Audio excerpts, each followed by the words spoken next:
سیدنا عمر رضی اللہ تعالی عنہ کے پاس کعب اسدی تشریف فرما تھے۔ ایک خاتون آئی اور آ کر کہنے لگی، اے امیر المومنین، میرا خاوند بہت نیک ہے، ساری رات تہجد پڑھتا رہتا ہے اور سارا دن روزہ رکھتا ہے۔ یہ کہہ کر خاموش ہو گئی۔ حضرت عمر رضی اللہ تعالی عنہ بڑے حیران کہ خاتون کیا کہنے آئی ہے۔ اس نے پھر یہی بات دہرائی کہ میرا خاوند بہت نیک ہے، ساری رات تہجد میں گزار دیتا ہے، سارا دن روزہ رکھتا ہے۔ اس پر کعب بولے، اے امیر المومنین، اس نے اپنے خاوند کی بڑے اچھے انداز میں شکایت کی ہے۔ کیسے شکایت کی؟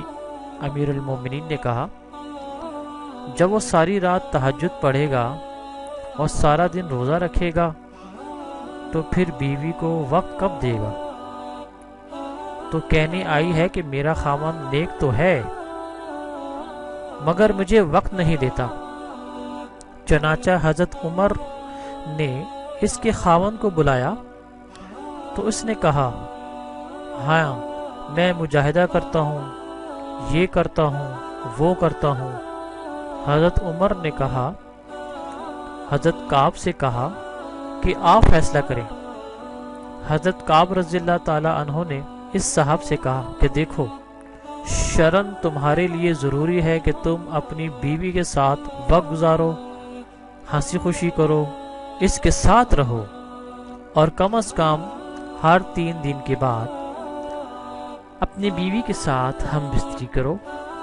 خیر وہ میاں بیوی تو چلے گئے تو حضرت عمر نے ابی بن کعب سے پوچھا، آپ نے یہ شرط کیوں لگائی کہ ہر 3 دن کے بعد بیوی سے ملاپ کرو؟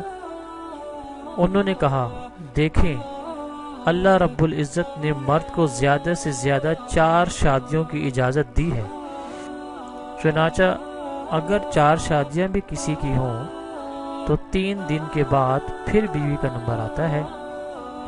تو میں نے اس سے کہا کہ تم زیادہ سے زیادہ 3 دن عبادت کر سکتے ہو، 3 دن کے بعد 1 دن رات تمہاری بیوی کا حق ہے، تمہیں گزارنا پڑے گا۔ تو دیکھو شریعت انسان کو کیا خوبصورت باتیں بتاتی ہے۔